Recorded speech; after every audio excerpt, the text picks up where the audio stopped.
نگاہ کرم ہو، نگاہ کرم۔ بسم اللہ الرحمن الرحیم، اللہم صلی علی سیدنا مولانا محمد وعلی آلہ وسلم۔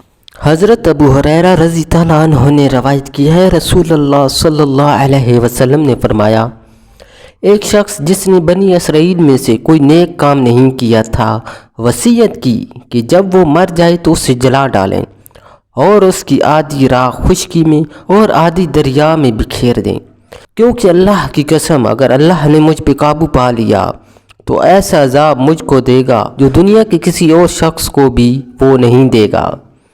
پھر اللہ نے سمندر کو حکم دیا، اس نے تمام راکھ جمع کر دی جو اس کے اندر تھی۔